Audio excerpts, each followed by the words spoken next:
Gary Cooper, born Frank James Cooper on May 7, 1901, in Helena, Montana, was raised in a family with deep roots in the American West.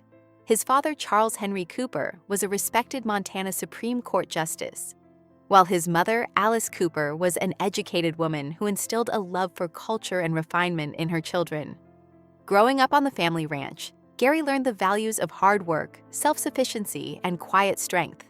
These early years in the vast Montana landscapes shaped the man who would later become the embodiment of rugged American masculinity on screen. His experiences on the ranch contributed to the natural athleticism and calm presence that became trademarks of his film persona. Gary's roots in Montana helped forge his strong sense of individualism and personal integrity, which would define much of his life. Education and early ambitions. As a teenager, Gary Cooper was sent to England to attend Dunstable Grammar School. His time abroad exposed him to different cultures and broadened his worldview. After World War I, he returned to Montana before enrolling at Grinnell College in Iowa. Initially, he pursued art with the hope of becoming a commercial illustrator, but fate had other plans. A leg injury in a car accident led Gary to drop out of college and seek a different path. He moved to Los Angeles in the mid-1920s to explore opportunities in commercial art, which ultimately led him to the film industry. The bustling world of Hollywood was where Gary would begin his career, though it was almost by accident. His early work as a stuntman and extra in silent films eventually brought him into the limelight. Entering Hollywood. The early years. Gary Cooper's entry into Hollywood was an unplanned turn of events. He began working as a stuntman and an extra in silent films, often appearing in westerns thanks to his athleticism and rugged charm. His breakthrough role came in 1926 with The Winning of Barbara Worth, where his brief yet commanding performance earned the attention of both critics and producers. Standing at 6 feet 3 inches with a tall, lean frame and piercing blue eyes, Gary Cooper's presence was striking, even in a town brimming with aspiring stars. As the film industry transitioned to talkies, Gary made a seamless transition to sound films, a feat not all silent stars were able to manage.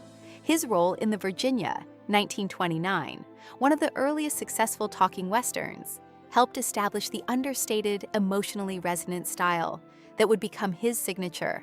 The rise of a star Gary Cooper's career truly began to flourish in the 1930s and 1940s, when he became one of Hollywood's most bankable and beloved stars.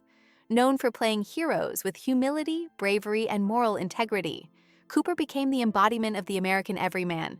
His role in Mr. Deeds Goes to Town, 1936, directed by Frank Capra, earned him critical acclaim for portraying a small-town man who takes on corporate corruption with quiet dignity. Another landmark performance was in Sergeant York, 1941, where he portrayed a World War I hero and won his first Academy Award for Best Actor. His versatility was evident in a wide range of roles, from romantic dramas like The Pride of the Yankees, 1942, in which he portrayed baseball legend Lou Gehrig, to film noir westerns like The Westerner, 1940, solidifying his status as a Hollywood icon.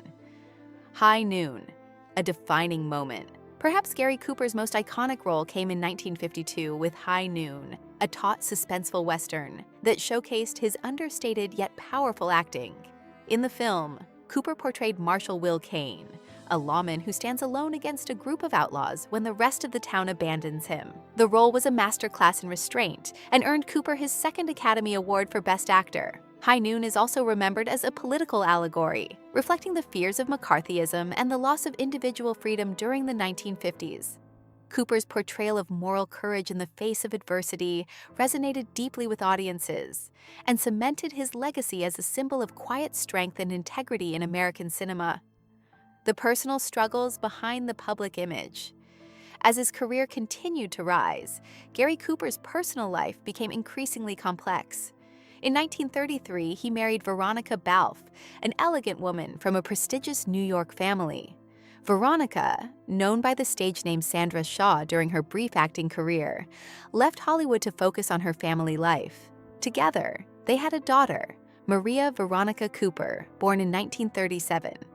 Despite his reputation as a family man, Gary's marriage faced challenges, especially given his extramarital affairs, which were no secret within Hollywood circles. His most notable affair was with actress Patricia Neal, whom he met during the filming of The Fountainhead, 1949. The affair, which lasted for several years, caused considerable strain on his marriage to Veronica, eventually leading to their separation in 1951. Reconciliation and reflection.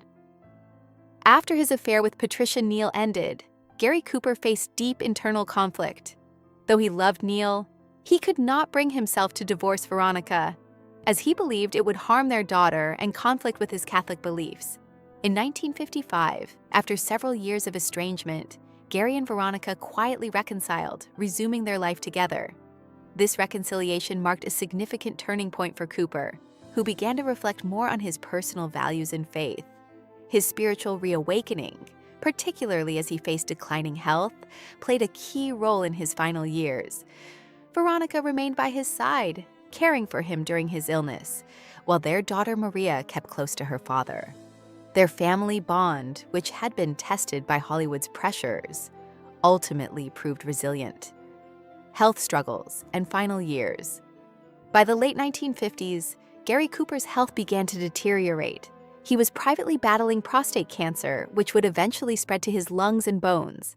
Despite his declining health, Cooper continued to work as long as he could, appearing in films like Friendly Persuasion, 1956, and The Hanging Tree, Mandaka, 1959.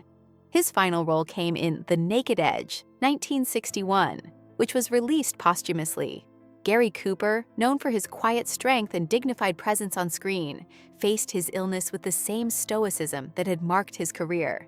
Friends and family were devastated to watch the transformation of a man who had once epitomized the very image of robust masculinity. Despite the ravages of cancer, he remained a figure of grace until his passing in 1961. Gary Cooper's legacy. A Hollywood icon, Gary Cooper passed away on May 13, 1961, at the age of 60, following a prolonged battle with prostate cancer. His death marked the end of an era in Hollywood, as he was one of the last remaining figures from the golden age of cinema. Cooper had been more than just a movie star. He was an American icon, a symbol of integrity, humility, and strength. His films continue to resonate with audiences to this day, thanks to his unforgettable performances in classics like High Noon, Sergeant York, and Mr. Deeds Goes to Town. Cooper's legacy lives on not only through his films, but also in the personal stories of those who knew him, loved him, and were inspired by his life both on and off the screen. The Reburial, a final resting place. Initially buried in California's Holy Cross Cemetery, Gary Cooper's final resting place was later moved to Sacred Heart Cemetery in Southampton, New York, at the request of his wife, Veronica. The relocation was deeply symbolic, reflecting the Cooper family's values of faith, family, and quiet dignity. Veronica, a devout Catholic, believed that a more peaceful and private resting place would better honor her husband's memory. Sacred Heart Cemetery, nestled in the serene surroundings of Long Island, provided a place where Gary's family could visit him without the distractions of the public eye. This act of love and devotion demonstrated the profound respect that Veronica had for her husband and their shared life together.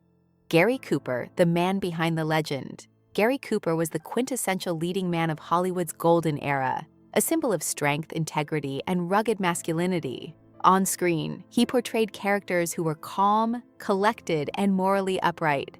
Off-screen, however, Cooper's life was marked by complexity and emotional turmoil. Behind the stoic facade of the iconic actor, there was a man struggling with personal conflicts, relationships, and his own sense of identity. While much of his private life remained a mystery to the public, Cooper's deep internal battles and personal sacrifices are an important part of his legacy. His quiet strength